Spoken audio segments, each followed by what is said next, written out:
A contabilidade vai precisar passar a olhar quem está prestando serviço para você e qual o regime tributário que a pessoa está. Na teoria a gente tem uma simplificação, mas vai gerar, na verdade, um cuidado muito maior. Você tem um bloco de valores muito maiores que serão considerados na hora de calcular o imposto final. Existem alternativas para você diminuir o impacto disso, mas todas elas demandam uma análise muito comedida para que não vire um alerta. Aquilo que era feito antes, assim, até um pouco às vezes amador na questão da gestão, cara, esse amadorismo vai ter que acabar, né? Senão vai ser muito mais fácil tu cair numa malha fina. Então, se eu faço despesas no meu CNPJ e eu não tenho comprovação, vai dar problema.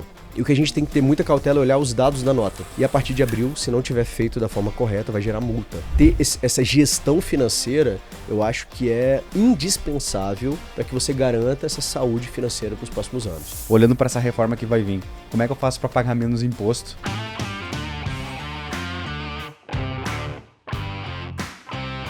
Olá, sejam bem-vindos ao primeiro episódio da nossa quarta temporada do Prontuário de Gestão. Não sei se vocês já estavam com saudade, eu estava com saudade. Não é o Dr. David Sena falando, nossa última temporada terminou ali com um episódio extra, né? E todo mundo achou que David assumiria. Para a felicidade de alguns, tristezas de outros, estou aqui novamente para mais uma temporada, mas tirando a brincadeira de lado, e a missão da Gestão DS é ajudar médicos, médicas a construir negócios melhores. A gente faz isso através da nossa plataforma e aqui no nosso podcast, sempre com boas conversas, com grandes convidados, para trazer temas de gestão do dia a dia para que consiga aí ajudar você a construir um negócio melhor, né? Então, e acho que para abrir essa temporada a gente escolheu um tema que tem sido bastante recorrente, tem aparecido, tem dado inclusive alguns problemas lá em algumas integrações nossas da Gestão DS, que tem a ver um pouco com isso, que a gente quer falar um pouquinho aí sobre reforma tributária, né? Então eu confesso aí que eu não sou um grande especialista e por isso tem um grande especialista comigo, mas para a gente poder tirar um pouco até as dúvidas que tem chegado dos nossos clientes, né? Alguns medos que vem alguma informação e já vê se o sistema tem que ter tal coisa, enfim. Então hoje aqui comigo para bater esse papo eu tô com o Felipe da DocStage, virou praticamente sobrenome já, né, Felipão? Sim. Então obrigado pela tua presença, muito obrigado por ter aceitado o nosso convite de estar aqui com a gente hoje. É um baita prazer, sou um fã incondicional da Gestão DS e dos sócios, são pessoas maravilhosas, a gente tem uma sinergia excelente, até os nomes são parecidos, Gestão DS, DocStage, e para mim é um prazer estar compartilhando o que a gente tem enfrentado e o que a gente tem estudado para passar por esse momento tão turbulento no Brasil. Boa. Acho que vamos começar, eu sempre falo isso, o pessoal brinca comigo que eu uso isso direto, assim, mas que é o começar do início, né? Mas eu lembro que a gente até fez um episódio em 2024 com um contador que é parceiro da Gestão DS também, falando não só de questão de contabilidade, mas a gente já estava, porque eu acredito, se eu não estou enganado, aí, se me falha a memória, finalzinho de 2023 a gente teve as primeiras aprovações ali, 24 começou as tramitações, tudo. E eu lembro que até na época desse episódio eu estava escutando ele novamente para a gente bater o papo de hoje. Eu lembro que ele falou que, cara, a gente agora é um momento de adaptação porque em 2026 começa a primeira fase, né? Então cá estamos, corta para cá, 2 anos depois, para começar a falar. E acho que para abrir o papo, assim, Felipe, acho que se quiser dar um pouco de um overview de o que a reforma tem trazido, assim, como é que tu tem visto isso como advogado também para os médicos, mas o que a gente já tem que se preocupar agora em 2026, que de fato já tem algumas coisas para acontecer, assim. Uma das principais mudanças que a gente enxergou, que já me preocupa os próximos passos, foi a mudança do sistema de nota fiscal. Não era o meu tópico de problema, mas janeiro e fevereiro a gente teve aí uma demonstração clara que esse movimento do governo não está tendo talvez uma organização de bastidor muito grande. O primeiro passo foi essa mudança. Antigamente, cada prefeitura do Brasil podia adotar seu próprio sistema e hoje passou a ser utilizado um sistema único, o Portal Nacional.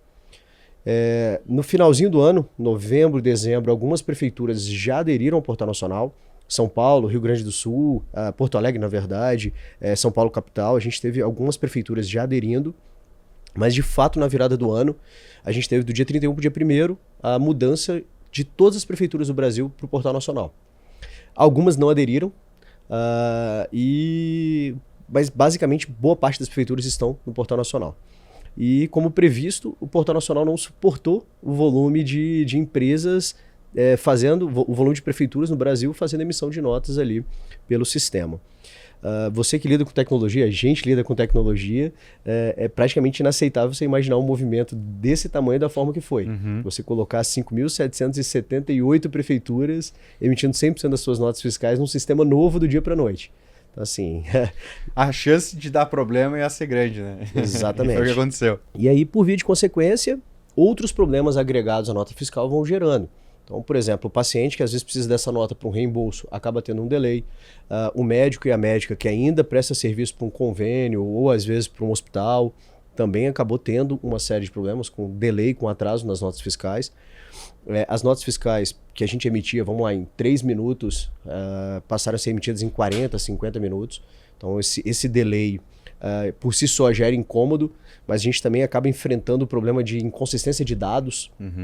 Muitas vezes o tomador de serviço e o médico são pessoas diferentes, via de regra, não sempre, porém muitas notas fiscais saindo com o mesmo nome nos 2 campos.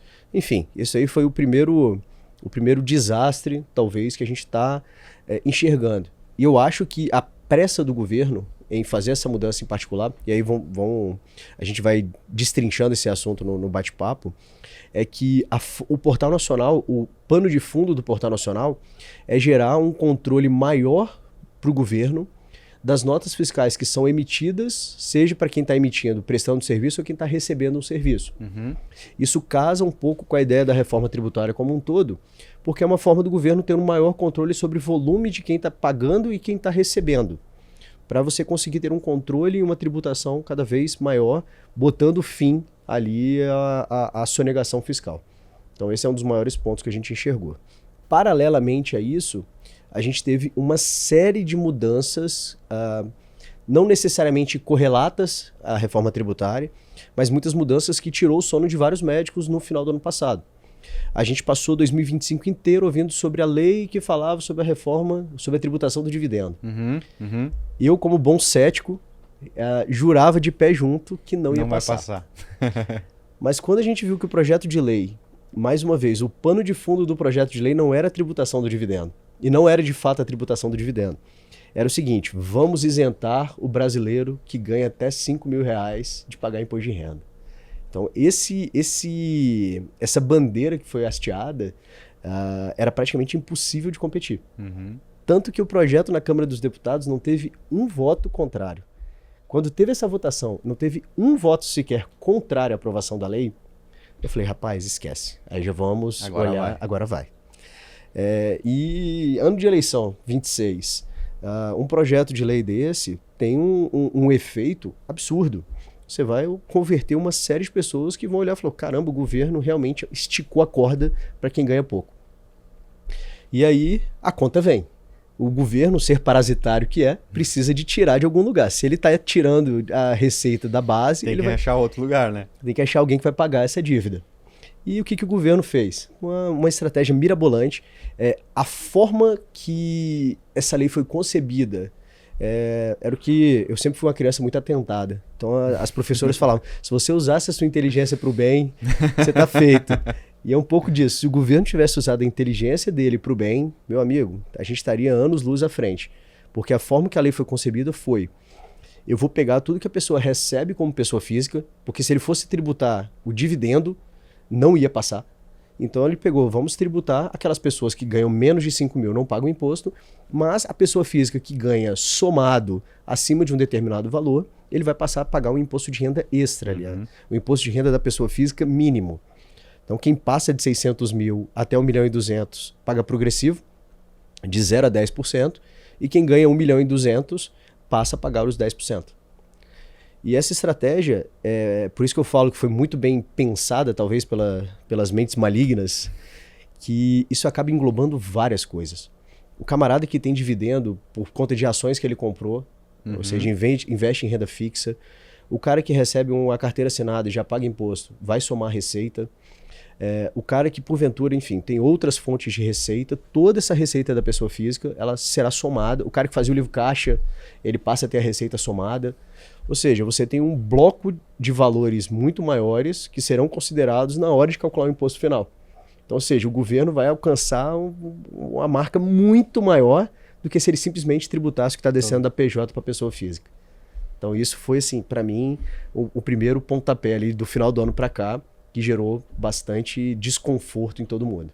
E ainda para 26 aí, Felipe, fora essa questão dos dividendos também e desse pequeno caos que a gente já teve aí, que não necessariamente é diretamente, mas já está afetando pela questão das notas fiscais todas.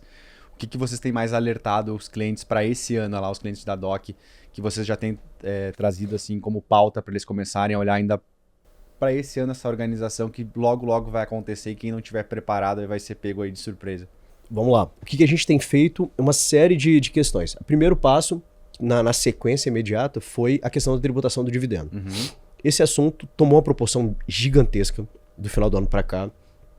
E a gente começou a ver muitas receitas de bolo na internet. Uhum. Muitas pessoas dizendo, olha, a saída é essa, a saída é aquela, a solução é essa. Então o que a gente tem falado com todos os nossos clientes é o seguinte, planejamento é a palavra de ordem.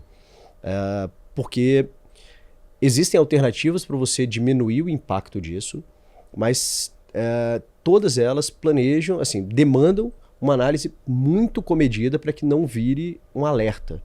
A Receita Federal, eu tenho minhas dúvidas se realmente está nessa proporção, mas a Receita Federal ela tem alarmado muito que o sistema que vai fazer o controle dessas transações financeiras é um sistema que conta com uma inteligência artificial muito boa, é um sistema que conta com uma velocidade muito maior do que o sistema que processa as operações de Pix. E aí ele foi criando vários mecanismos que, honestamente, para a gente é difícil acreditar que não vai ter o controle que a Receita está pregando. Uhum. Logo, se realmente for dessa forma, as coisas que estão propondo podem gerar um certo risco maior. Então, o que eu ouvi? Primeiro passo, todo mundo falou, beleza, eu vou pegar todas as minhas despesas da pessoa física e vou jogar para a pessoa jurídica. Falei, bom, calma lá, não é bem assim. Porque se a Receita Federal, porventura, pega as operações financeiras que aconteceram na sua empresa e vê uma creche de cachorro, vamos lá, eu não vou nem falar de filho, não. Eu pago uma creche pro meu cachorro não ficar sozinho durante o dia. E tá lá na despesa da PJ, cara, não tem absolutamente nada a ver com o CNPJ. Eu tenho uma despesa realmente com escola, ensino fundamental. Poxa, não tem absolutamente nada a ver essa despesa tá ali. Mas existem despesas que eu consigo trazer pro CNPJ. Aí começa o planejamento. Felipe, eu tenho um carro aqui que eu uso só para trabalho. Eu pago a gasolina desse carro como? Na pessoa física ou na jurídica? Se você pagar no CNPJ tendo essa justificativa, é a mesma coisa do Uber que você paga quando viaja pela empresa. Poxa, isso é uma justificativa, é uma despesa do CNPJ que, se você fizer da forma correta, vai ser usado no CNPJ. E aí entra o dilema. O médico e a médica têm a dificuldade de quê? De guardar a nota fiscal e enviar para a contabilidade. Antigamente era fácil, porque se sobrasse uma despesa ali que a contabilidade não achava e o médico não tinha ideia de onde veio, era muito fácil você categorizá-la como lucro e beleza. Uhum. Eu fecho a contabilidade aqui mesmo não tendo essa nota fiscal, porque não tinha problema. Hoje tem. Então, se eu faço despesas no meu CNPJ e eu não tenho comprovação, vai dar problema. Então, por exemplo, fiz utilização do combustível. Eu posso fazer a utilização dessa nota fiscal desde que o CNPJ esteja na nota. Fui no supermercado, comprei o café, o produto de limpeza para o consultório. Coloco o CNPJ, guardo essa nota, envia para a contabilidade. Então, esse é um primeiro passo que já vai ajudar bastante. Seja por meio de cartão de débito, seja por meio de um cartão corporativo, seja por um cartão de débito normal. Muita gente vendeu a holding como última alternativa. A holding já é um tema controverso. Muita gente fala, poxa, será que é para mim? Será que não é? A gente tem uma pergunta sobre isso aí também. Porque muita gente entendia que não, holding é para um super rico, que tem muito patrimônio, passa a fazer sentido. Aí agora não, eles estão dizendo que como a tributação da alta renda só vai incidir quando o dinheiro sai da PJ e vai para a pessoa física, muitas pessoas estão dizendo, a holding é a saída de todos os problemas. Porque se o dinheiro ele não desce para a pessoa física, vai ficar na holding circulando ali, o meu tributo nunca vai acontecer. Mas também é um ponto que tem que ter cuidado. A gente tem que fazer isso com muita cautela para que, mais uma vez, aquele CNPJ não seja ali desqualificado. Fora isso, a gente tem apostado muito em cartões de premiação, cartões de benefício. É uma alternativa bem interessante. Que, vamos lá, o cartão combustível, o cartão alimentação, o cartão transporte que você usa hoje para a equipe, você pode utilizar isso para o sócio. Você pode criar dentro dessa jornada um sócio que tem um cartão ao portador desses benefícios. Então você vai usar para pagar a gasolina sem a necessidade de ficar guardando a nota fiscal. Você vai sair para jantar, vai levar um cliente para jantar, você pode fazer a utilização. Você pode puxar algumas despesas. Vamos lá, eu tive com um cliente aqui essa semana passada ou retrasada, e a gente estava conversando sobre isso. Ele falou, Felipe, e se eu comprar vinho pelo CNPJ para enviar para os meus pacientes? Eu posso enviar? Eu falei, sem problema nenhum. Ele falou, bacana, então eu envio muito vinho para os meus pacientes. Então, sem problema. Se você está justificando ali, está especificando essa despesa, não é um problema, mas desde que se encaixe dentro desse planejamento e que não haja excessos. Não tem como eu ter um cartão premiação para o sócio que corresponda a 80% do faturamento da empresa. Da mesma forma que não tem como eu jogar todas as despesas pessoais para dentro do CNPJ. Tudo isso demanda planejamento e análise para que tudo funcione da melhor forma, sem dor de cabeça para o médico no final das contas. O que eu vejo muito assim é que, cara, aquilo que era feito antes, assim, que passava tranquilamente, ou aquela, até um pouco às vezes amador na questão da gestão, pelo quando a gente enxerga de fora e sabendo como as coisas de fiscal, assim, funcionam no Brasil, que funcionam bem, cara, esse amadorismo vai ter que acabar, né? Porque senão vai ser muito mais fácil tu cair numa malha fina, enfim, a gente tem visto... E aí até uma pergunta que eu ia te fazer, tu trouxe ali, que como a gente, de início, assim, cara que é um pouco leigo, como eu também, assim, não sou super inteirado sobre essa parte aí da reforma, então vai ser na pessoa física. Então, beleza, eu vou fazer um PJ e vou jogar... Aí tu já trouxe a questão do PJ. Daí, meio que o raciocínio básico que o pessoal tá... Não, então vou fazer mais de uma PJ. Quais são os riscos também? Porque pode trazer um monte de questões, assim, de... Eu não me lembro exatamente o termo, assim, mas lá a gente já... O nosso contabilidade já falou sobre isso também. Tu tem os mesmos sócios envolvidos numa outra PJ. Até esses alertas, assim, porque às vezes a gente pensa, não, beleza, então eu vou tributar tanto aqui, na pessoa física vou fazer mais de um PJ. Quais são os riscos maiores que a gente tem de fazer isso aí, Felipe? Vários CNPJs, existe um risco enorme. Se você tem vários CNPJs de fato... com a tributação da alta renda, tributação dos dividendos, você tem a facilidade do seguinte. Hoje, o que a lei ela fala? Está até estendendo um pouco a resposta. Hoje a lei ela fala que se eu transferir 50 mil, acima de 50 mil na verdade, ou seja, 50 mil reais em 1 centavo, já existe uma tributação na fonte dos valores. Então, se eu desci em janeiro 70 mil, por exemplo, agora em fevereiro vem um boletim dessa diferença aí, dessa retenção de imposto. Pessoas que precisam de dinheiro na mão, muitas vezes, e tem mais de um CNPJ, às vezes o dinheiro na mão na pessoa física é mais interessante do que retido ali na PJ. Se você tem mais de um CNPJ, não existe essa retenção se eu faço várias transferências de 50 mil. Então, por exemplo, imagina que eu seja sócio de uma empresa de podcast, seja sócio da Gestão DS e seja sócio da DocStage. 3 empresas. Se cada uma me pagar 50 mil por mês, eu não tenho essa retenção no primeiro momento. Porém, a lei ela dividiu 2 momentos. A retenção, que é tudo que ultrapassa 50 mil. Em 2027, aí vai ser um fechamento das contas. Se você recebeu ali 150 mil, 50 de cada CNPJ, você vai passar de 1 milhão e 200, tu vai ter que... na declaração você vai pagar. E o inverso é, se eu paguei a mais, por exemplo, recebi 150 mil em janeiro, de um CNPJ só, o governo foi lá, reteve na fonte, mas o restante do ano eu não recebi mais nada, o governo me devolve esse valor. Então esse é o primeiro ponto. A questão de ter mais de um CNPJ, isso tem que ser feito de uma forma muito cuidadosa. Por quê? Se fizer sentido ter mais de um CNPJ, é importante que seja analisado se os dois estão no mesmo endereço, se os dois CNPJs, quem são os sócios desse CNPJ. Às vezes a gente teve um cliente que teve esse problema. O cliente, somado com todos os CNPJs, ele migrou para a gente agora, ele tem 5 CNPJs. E o contador não conversava esses CNPJs. Então tinha CNPJ no Simples que não podia estar, porque a soma de todos já ultrapassava o valor do Simples. Todos estavam registrados no mesmo endereço, eram todas empresas médicas. E a Receita Federal ela fez isso recentemente. Ela pegou e saiu olhando os telefones de uma empresa específica. Ela saiu olhando telefones, e-mails, e ela ligava para todos aqueles CNPJs e tudo era no mesmo lugar. Mesmo que assim, um primo, um sobrinho ou às vezes o mesmo sócio, e a Receita Federal está cada vez mais fechando esse cerco. É uma prática muito comum na medicina você separar. Você tem um CNPJ que está no Simples Nacional, esse CNPJ do Simples Nacional estão os funcionários, o INSS é mais baixo, aquele CNPJ de fato ali às vezes é o consultório, e às vezes um CNPJ só para cirurgias. Então isso é muito comum acontecer. É uma estratégia que ela pode ser utilizada? É possível desde que haja, mais uma vez, um planejamento. Não pode estar no mesmo CNPJ, tem que ter realmente uma diferenciação desses dois CNPJs para que seja uma estratégia válida. Usar a torto e a direito vários CNPJs, vai dar problema, com certeza. Boa. E acho que retomando um pouco essa questão que a gente já abriu ali, que é uma dor que tu já sentiu lá na DOC, que foi essa questão das notas fiscais, né? Que a gente estava conversando no bastidor ali também.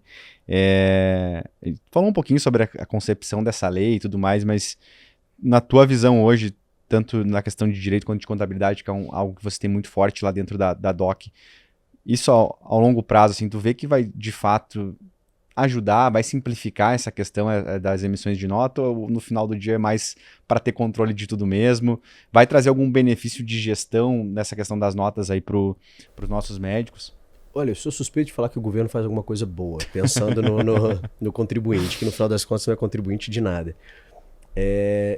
Eu acho que o que vai facilitar é esse centro de localização das notas. Uhum. A gente perdeu um cliente, foi ano passado aqui de São Paulo, por conta da gestora financeira dele, que falava o seguinte, ela precisava, a contabilidade anterior não pedia as notas fiscais que eram emitidas, e a gente precisava das notas, porque quando você fala de PJ emitindo nota para PJ, as duas no presumido, obrigatoriamente quem está emitindo a nota, quem está prestando serviço, faz a retenção de alguns impostos. Uhum. Eu preciso das notas fiscais de quem está prestando serviço para sua empresa para que eu consiga fechar o imposto corretamente. Isso não vinha acontecendo naquela empresa médica. E aí era um dilema enorme, porque aquela empresa tomava serviço, aquela clínica médica, de prestadores de serviços de municípios diferentes. E qual que era o problema disso? Eu precisava buscar em todas as prefeituras essas notas fiscais para que eu conseguisse concentrar depois e fechar a contabilidade dessa empresa. E para a gestora financeira desse médico foi um caos, porque antes ela não fazia isso. Ela falou, cara, olha só, não tá saudável vocês aqui.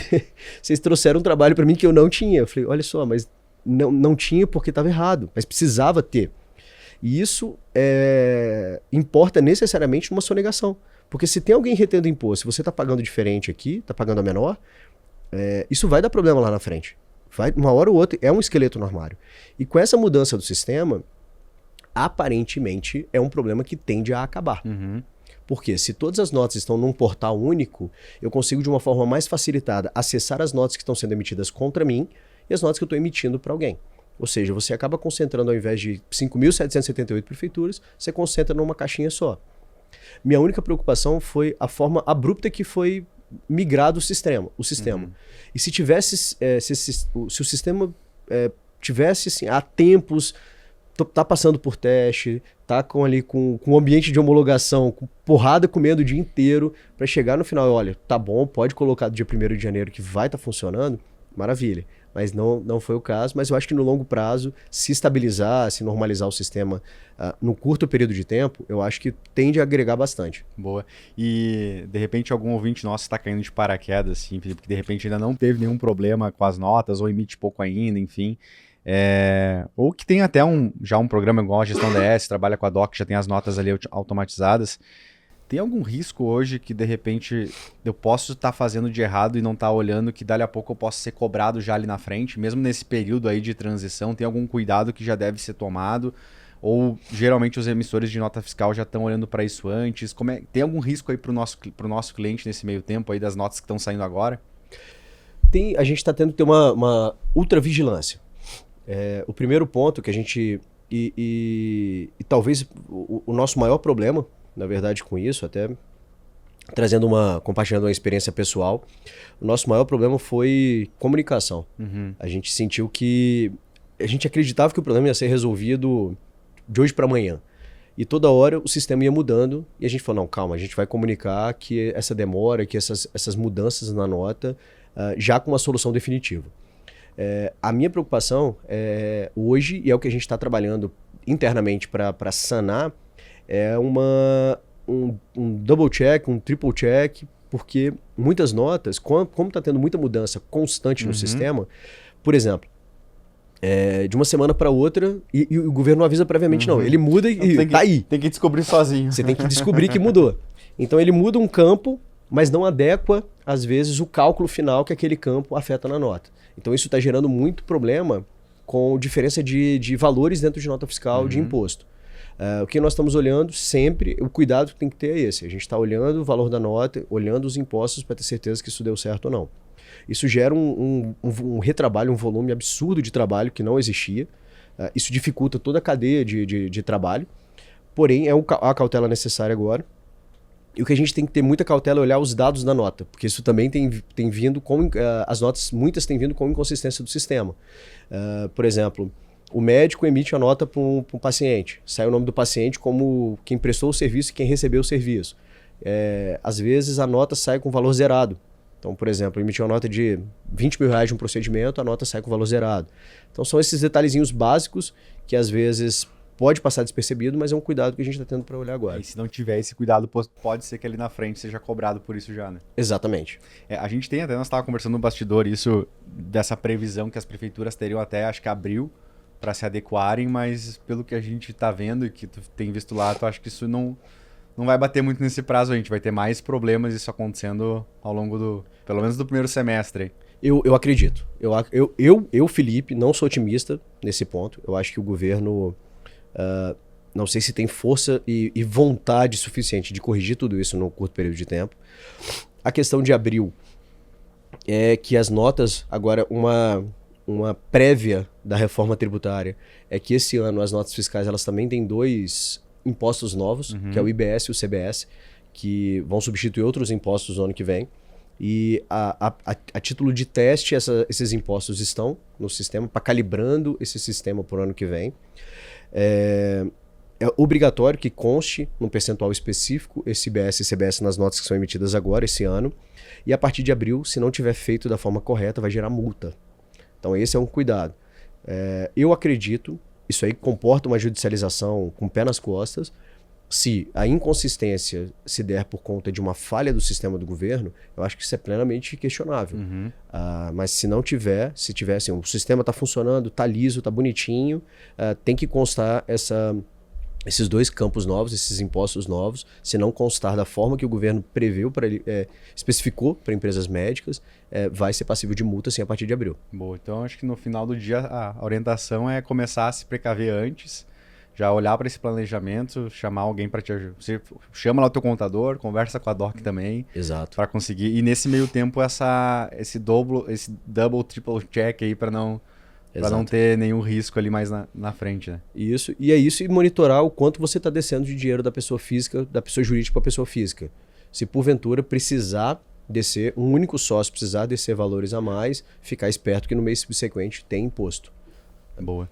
E, Felipe, explica pra gente um pouquinho, acho que isso é uma dúvida, assim, até eu confesso também que a primeira vez que eu escutei isso, eu tenho uma opinião muito parecida com a tua, né? Dificilmente eu acho que o governo faz alguma coisa para ajudar, principalmente a gente como empresário. Mas aí tu trouxe um pouco ali sobre essa simplificação dos impostos e tal, e a gente tem esse termo novo aí que é o split payment, que vai ter já, e aí tu trouxe esses impostos novos também, a questão de já ficar retido, enfim.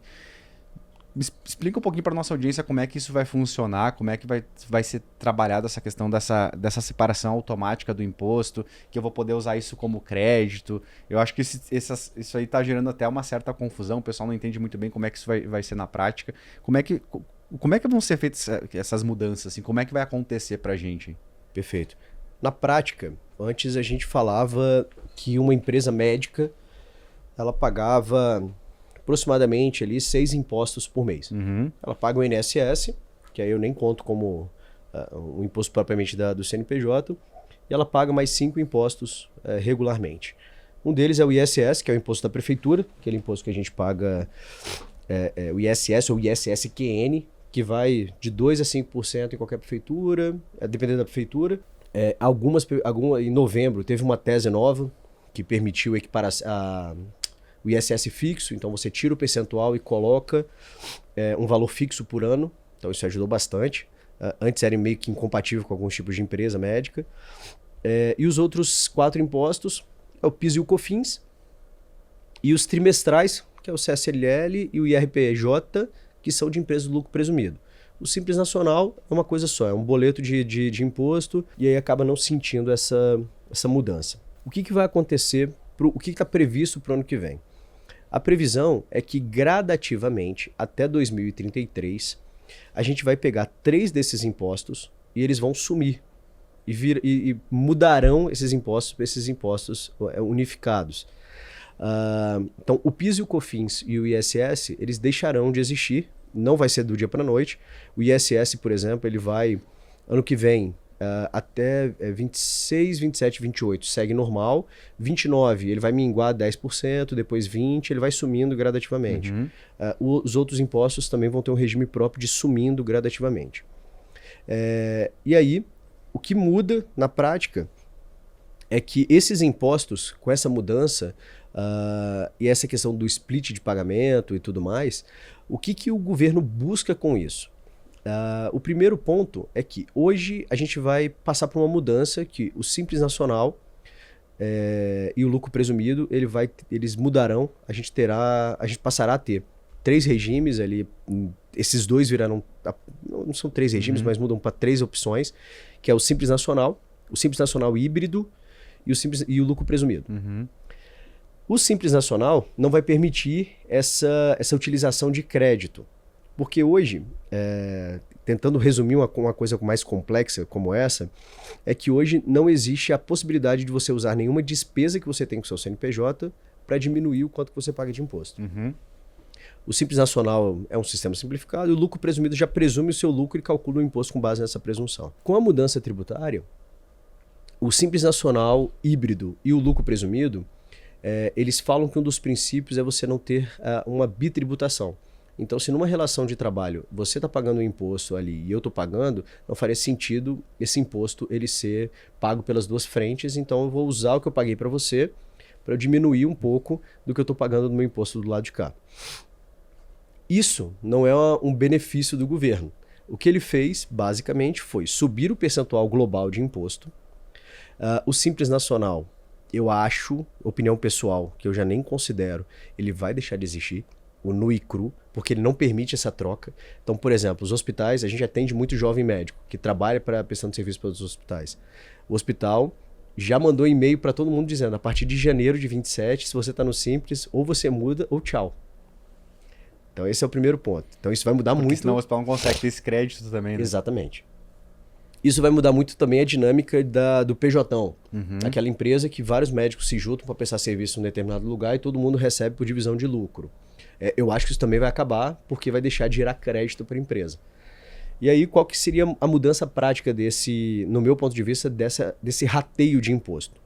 O que o governo está fazendo, além disso, uma série de outras alternativas, é evitar cada vez mais que você só negue imposto. Por quê? Se eu estou prestando serviço para você, eu vou passar a exigir, a gente tem um termo de uma contadora lá de Porto Alegre, que é a contadora do David, viramos super amigos, super parceiros, que ela usou uma expressão chamada compliance de fornecedores. Porque a contabilidade vai precisar passar a olhar quem está prestando serviço para você e qual o regime tributário que a pessoa está.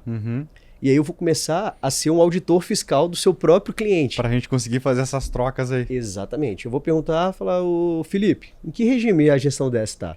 É simples. Então eu não vou conseguir continuar contigo. É isso aí. Se a gente não conseguir. Exatamente. Para não ter que passar o preço para o consumidor, né? Exatamente. Então, se o seu preço sua mensalidade está X reais, eu tenho uma aqui de X reais e 50 centavos, mas essa aqui está no lucro presumido ou no Simples híbrido, e você está no Simples, eu vou te dar tchau.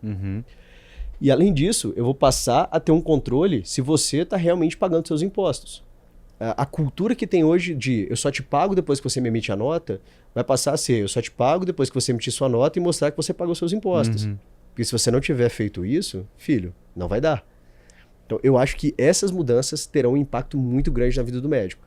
Ele vai precisar ter um controle, sim, uma gestão financeira maior para entender como ele diminui no global o percentual de imposto que ele paga em virtude dessas mudanças tributárias. Na teoria a gente tem uma simplificação, mas vai gerar, na verdade, um cuidado muito maior em cima de toda essa cadeia, né? E uma dúvida, Felipe, tu vê pelo que a gente está tendo aí da reforma, que é um caminho natural todo médico ele acabar tendo ter um PJ também? Porque até tu trouxe talvez que essa questão do Simples talvez vai ficar acabando e tal, e eu até te pergunto isso porque, por exemplo, o meu caso de gestão DS, beleza, a gente lá do lucro real, só que grande parte dos meus assinantes médicos, eles assinam na sua pessoa física, e se eles não, por exemplo, se eles não têm um PJ, a gente não consegue fazer essa troca também, e talvez esse meu preço eu vou ter que repassar para esse cliente, e ele vai falar, cara, não tem como. Tu vê que é um caminho natural, todo médico ele vai ter que ter um CNPJ também ou não? Como é que tu tem visto isso? É que essa questão específica de quem contrata ser a pessoa física ou a pessoa jurídica, eu acho que isso tem muito mais a ver, não do médico não ter o CNPJ. Porque eu acho que a maioria dos seus clientes, ele tem o CNPJ. Uhum. Porque o faturamento do seu médico, que já tem uma clínica, já tem um consultório, não faz sentido ele estar 100% na pessoa física. Deve jogar de acordo com a... É porque tem uma estratégia que eu era fã de carteirinha, eu recomendava em todo lugar, que era o livro caixa. Boa. O livro caixa pra mim era assim, era um baita tesão, porque o médico pegava as despesas que ele não usava na PJ, porque Simples Nacional presumido não usa despesa, e eu falava, filho, essa despesa no seu CNPJ não vai te servir pra nada. Mas se eu pego essa despesa daqui e jogo pra pessoa física, opa, calma lá, você pode usar até o limite das suas despesas na pessoa física, receita para você não pagar imposto ali na pessoa física. Claro, de uma forma mais organizada, a gente traçava um planejamento com base nisso. O que acontece? O médico sempre optou, sempre acabou sendo direcionado para fazer os pagamentos e as contratações na pessoa física. Eu estava vindo para cá conversando com uma cliente minha, falando exatamente sobre isso. Ela era dermatologista, apaixonada por livro caixa. Ela falava, Felipe, eu tô com uma dificuldade tremenda em abrir mão do livro caixa. Mas qual que é o problema hoje que a gente enfrenta com o livro caixa? É um faturamento. Uhum. Ou seja, pessoa física tendo faturamento. E como esse faturamento, ele, em tese, ele mingua, porque se eu estou ganhando 50 mil na pessoa física, mas estou gastando 50 mil, eu não pago imposto. Mas se eu descer qualquer valor aqui da PJ para pessoa física, eu já estou entrando no imposto da alta renda. E aí essa conta dificilmente fecha. Porque o que você vai economizar com o livro caixa nem sempre vai ser maior do que eu estou pagando de imposto adicional por descer o lucro para a pessoa Então, talvez física. vai ser uma transição natural de todo mundo querer passar para sua PJ algumas coisas que fazia isso com o aí. livro caixa antigamente. Exatamente. A única exceção que eu acho que ainda vai ser muito viável, o livro caixa, muito viável mesmo, é aquele médico que necessariamente recebe algo como pessoa física. Uhum. Rio Grande do Sul é muito forte a Unimed, Cuiabá é muito forte a Unimed, Espírito Santo é muito forte a Unimed. Nesses casos, o médico necessariamente recebe na pessoa física. E aí ele morde 27,5 na base. Para esse médico que tem, que tem a vinculação com alguma cooperativa que precisa pagar na pessoa física, obrigatoriamente, o livro caixa continua sendo extremamente viável. Até porque existem outras contas ali que entram na mesa para que você consiga usar o imposto mínimo, você consiga usar o que você pagou a mais de imposto em algo obrigatório para que você está descendo da PJ para pessoa física. Isso é um ponto sensacional. Boa. A gente tem umas pautas sobre isso depois para falar aí na sequência. Mas uma coisa que eu queria te perguntar, assim, Felipe, que eu vendo um pouco de fora, assim, mesmo simplificando, quando muda algo, ele se torna mais complexo para ir entendendo e me dá uma sensação que, num primeiro momento, como tu falou, essa questão do compliance de fornecedores, né? Muitas vezes tu vai ficar com esse dinheiro ali do imposto meio retido ali, né? E eu vejo que às vezes na gestão do dia a dia o cara trabalha com caixa que não é dele, porque é um dinheiro de imposto que vai rolar. Tu vê uma grande dificuldade assim, no dia a dia dos consultórios, principalmente falando de fluxo de caixa? O médico tem que ter algum cuidado específico para daqui a pouco não estar usando um dinheiro que, cara, isso aqui não é teu, isso aqui vai vir depois dessa cobrança. Como é que vocês têm orientado os clientes da DOC em relação a isso? Até tu estava me falando também nos bastidores algumas dúvidas que tem sobre essa questão do caixa, enfim. Traz um pouco para o pessoal como é que é essa orientação de vocês. Hoje a nossa orientação é que, por mais que você tenha um financeiro interno, sem sombra de dúvidas, passa a ser necessário qualificar esse financeiro interno. E se não for possível, porque por muito tempo a gente bateu muito nessa tecla. Um dos nossos produtos é o BPO financeiro, que é uma terceirização da gestão financeira de uma clínica médica. E durante muito tempo, com o público mais consolidado, o médico que já tem clínica, já tem consultório, ele tem o hábito de nos responder da seguinte forma: não preciso, porque eu já tenho a fulana, o Beltrano, que faz meu contas a pagar e contas a receber dentro do consultório. E aí quando a gente senta para conversar com esse funcionário, e a resposta que normalmente traz é: não, Felipe, a minha função aqui, eu tenho um Excel, e esse Excel me fala quais contas vencem no mês e qual a data de vencimento, e eu vou olhando para o caixa e vou pagando. Não há um controle, como você disse. Não há um controle de meta, não há um controle de previsão de faturamento, não há um controle de fluxo de caixa, e nem quem são os fornecedores. Muitas vezes, quando a gente vai um pouco mais a fundo, a gente enxerga que não há nenhum controle de inadimplência. Se você vai olhar um médico que parcelou no boleto, ou parcelou no Pix ali, recorrente, e ele vai fazer, a gente vai fazer uma análise, às vezes tem muita coisa que ficou para trás de inadimplência que o médico não tem um controle daquilo. Checa 1 ou 2 vezes ali no máximo, mas não faz esse controle. E assim, eu tô falando de muito dinheiro mesmo na mesa. E a minha percepção é que com essa mudança, e é o que a gente tem recomendado para os nossos clientes, o médico ele vai precisar olhar um pouco mais para a operação, olhar se ele tem um software que controla a parte financeira da clínica. E não adianta só ter o software, tem que usar, tem que pilotar o software, né? Isso daí, dizer, eu tenho, mas como é que você está fazendo, com qual frequência, com qual regularidade? Ter esse controle, ter essa gestão financeira, eu acho que é assim, indispensável para que você garanta essa saúde financeira para os próximos anos. Boa. Toda empresa precisa disso, isso é fato. O médico ele tem essa relutância. Eu sou casado com uma, né? Tenho sócios médicos, e a relutância do médico é porque a hora dele é muito cara. Mas talvez ele tenha que entender que mesmo a hora sendo cara, ele precisa olhar para a equipe, às vezes ter uma conversa franca, de entender, olha, o que eu preciso para ter isso controlado? Eu preciso de A, B, C e D. Chegar para o funcionário e falar, filho, você tem condição de entregar A, B, C e D? Não, pode ser honesto, tem que ser brutalmente honesto. E às vezes ter uma opinião externa, pelo menos para dizer, olha, A é isso, B é aquilo, C consegue. Não, olhando por esse prisma, não consigo. Aí o ideal para o médico é que ele busque, sim, mesmo que seja uma consultoria pontual de organização disso, mesmo que ele busque uma forma de controlar que a equipe dele está usando o software da forma correta, está fazendo o lançamento dos dados que precisa, está fazendo ali, está cumprindo a projeção para que realmente ele não tenha uma surpresa financeira. E acontece muito. As surpresas hoje são mais básicas. É o médico que quando chega o 13º, o cara falou, caramba, não me preparei para isso.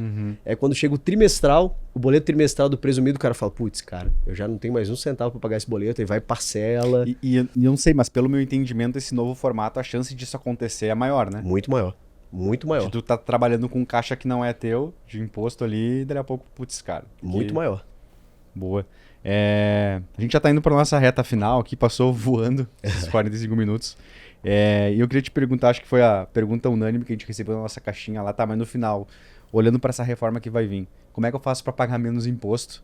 E se a estratégia de equiparação hospitalar ainda vai ajudar nisso, não vai mais ajudar tanto? Ainda é bem... Porque eu lembro que a gente falava bastante sobre isso. O que a gente pode dizer para nossa audiência, Felipe?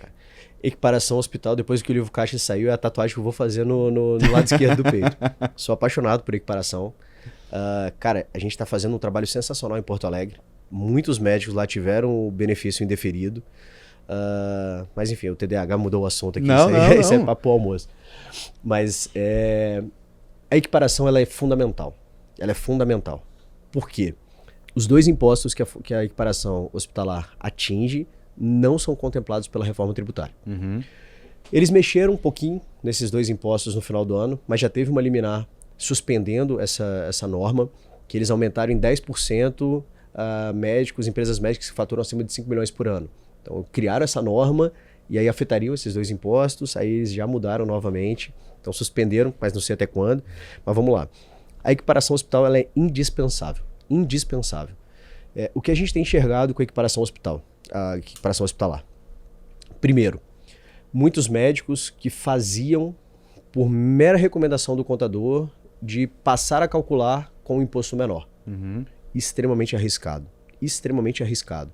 Por quê? O contador tem esse poder. Quando ele vai fazer o lançamento dos impostos, ele consegue dizer se vai ser feito com a base menor, que é a equiparação, ou se vai ser feito com a base maior. Isso ele pode fazer a qualquer momento. É super arriscado. A segunda alternativa é a concessão administrativa do benefício. Isso também é extremamente arriscado. E aí entra a parte judicial. E por que eu acho que isso tudo tem um risco agregado? Todo mundo fala, é muito comum eu escutar isso. Eu já escutei juízes federais falando sobre isso, já escutei juízes estaduais dando pitaco sobre isso. E aí, batendo um papo ali, a gente chega num denominador comum que é o seguinte.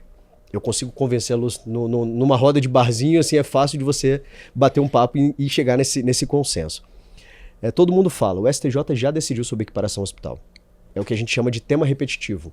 O STJ ele não gosta de julgar em volume.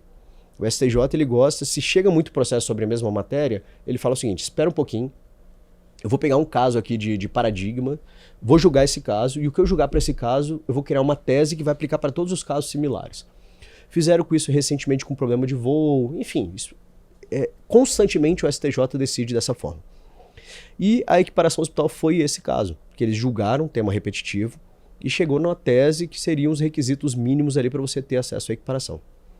E o argumento que eles usam é, opa, mas se o STJ decidiu e eu cumpro os requisitos, eu tenho direito. E qual que é o problema? Tanto o administrativo quanto o contador fazendo. Essa decisão do STJ, ela vincula outros tribunais. Ela não vincula a administração pública. Então, se a administração pública quiser fazer o contrário, ela pode fazer. Cabe ao contribuinte buscar judicialmente o seu direito. E os requisitos que a lei falou, que seriam necessários para que o médico e a empresa médica alcançassem o benefício, ele vem passando por uma série de interpretações judiciais. Um desses requisitos é ser empresa médica, ser uma sociedade empresária. Perdão, não é empresa médica não. Ser uma sociedade empresária. E aí, durante muito tempo, as pessoas falaram o seguinte, ser sociedade empresária é o seguinte, registra o meu CNPJ na junta comercial. Logo, é uma sociedade empresária. Porque era muito comum consultórios médicos serem registrados no cartório de registro de pessoa jurídica. Então era uma sociedade simples e não uma sociedade empresária. Porto Alegre foi sempre vanguardista nas decisões. Porto Alegre passou a dizer o seguinte, olha, não basta estar na junta. Estar na junta é um dos requisitos para ser empresa. Mas vocês precisam me mostrar que você é uma empresa de verdade. Que você tem ali, que a atividade não depende dos sócios, que a atividade depende ali, que o sócio não é que aquela empresa ela não depende, não é um simples véu de uma atividade intelectual prestada diretamente pelos sócios. Aí começaram a ter questionamentos no judiciário sobre o tamanho do capital social. A sua empresa tem 10 mil de capital social, não é uma empresa. A sua empresa não tem gastos com tecnologia. Sua empresa não tem gastos com equipamento, não tem gastos com funcionário. Mas, gente, a lei e o STJ não falou nada sobre isso. Não falaram nada sobre isso. E esses questionamentos que estão acontecendo nos tribunais e estão dificultando o acesso à equiparação, Porto Alegre, Rio Grande do Sul, é praticamente impossível conseguir esse benefício. É praticamente impossível. Quem conseguiu já, beleza. Quem tenta agora, não consegue. Eu atendo vários cirurgiões plásticos de lá que não alcançam benefício. Tem alternativas para esses médicos. A gente tem utilizado uma alternativa que está dando muito certo, mas muitos médicos não têm. E aí qual que é o ponto? Se você consegue administrativamente ou o seu contador simplesmente passa a recolher um imposto menor, você fica à mercê da administração fiscalizar a sua empresa e falar, olha, eu entendo que você não é uma empresa médica. Às vezes o nome do consultório é fulano de tal. Você chega, só tem uma sala principal de atendimento que é do fulano de tal. A Receita Federal vai cair matando dizendo, não é uma empresa, e vai autuar. Então esse benefício ele é bom, mas ele tem que ser usado com muita sabedoria. Fora isso, tem um outro benefício que é muito bacana, que é a mesma coisa, tema repetitivo, que é o ISS fixo. Também é sensacional, mas tem alguns requisitos que precisam ser analisados. Não pode ter sócio não médico, não pode ter uma empresa como sócio, todos os quinais precisam ser de atividade médica, então você tem que ter uma série de cuidados para isso. Eu acho que esses dois pontos, eles já geram um resultado muito bom para o que está por vir. São dois pontos, mesmo que o ISS acabe, a gente tem bastante tempo para gozar disso. Fora isso, eu acho que é tomar cuidado com receitas mirabolantes e milagrosas, e sempre ter cuidado, estressar as questões não só sobre o viés contábil e não só sobre o viés jurídico. Ter uma análise desses setores conversando é fundamental. É fundamental que haja uma conversa também com o assessor de investimento. É uma peça-chave nisso. Por quê? E até um ponto que eu falei que eu não comentei, mas hoje o imposto de renda da pessoa física mínimo, ele considera toda a receita, mas todo o pagamento de imposto também. Então, por exemplo, se eu tenho Unimed, eu recebo pela Unimed 1 milhão. Imagina que depois do livro caixa, depois das minhas deduções, eu ainda paguei no final do ano 20% sobre aquele 1 milhão. Se eu faturar mais 1 milhão no CNPJ, ou seja, descer do CNPJ, da PJ para pessoa física, eu não pago mais imposto.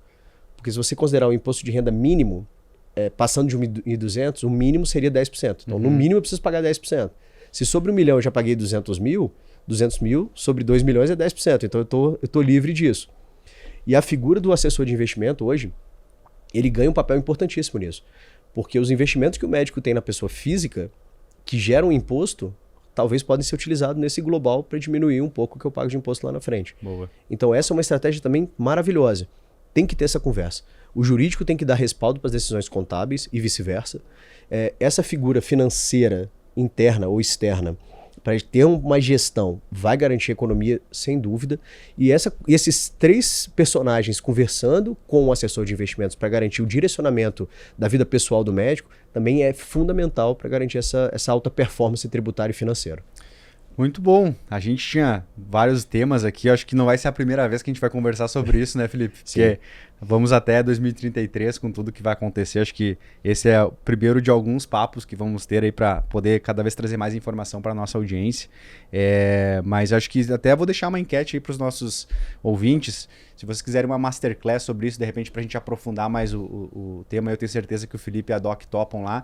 Coloquem sim aqui na enquete, a gente vê aí um número legal e faz uma aula aí para os nossos ouvintes para a gente aprofundar, de repente vocês fazerem as perguntas em tempo real, ao vivo, para a gente conseguir cada vez esclarecer e ajudar vocês aí, que a nossa missão aqui na Gestão DS é ajudar médicos e médicas a construir negócios melhores, né? Então, com certeza, muito do que vai acontecer aqui vai ajudar vocês. E Felipe, para quem quiser de repente entender um pouco mais, entendeu a importância disso, quiser tu trouxe alguns pontos finais ali brilhantes ali de como é que começar a olhar, como é que faz para te conhecer um pouco mais, conhecer o trabalho da Doc, deixa aí pro pessoal. Pode chamar lá pelas nossas redes sociais, DocStage, @DocStage. De lá tem um direcionamento pro canal de atendimento do comercial. Com certeza vai ser um prazer estar com vocês, responder as caixinhas em vídeo, marcar uma masterclass, marcar um outro bate-papo. A gente adora, eu gosto de falar pra caramba. Então, quanto mais a gente leva conhecimento, mais controle o médico tem. A gente só controla aquilo que a gente conhece. E aí, pra gente, isso também é fundamental. Acho que parte do nosso trabalho, a gente acredita piamente que imposto é roubo. Então, a gente tem que trabalhar com as melhores ferramentas de legítima defesa para que não seja um problema, não vire uma dor de cabeça para o médico. Então existem alternativas, existe saída, todas com segurança.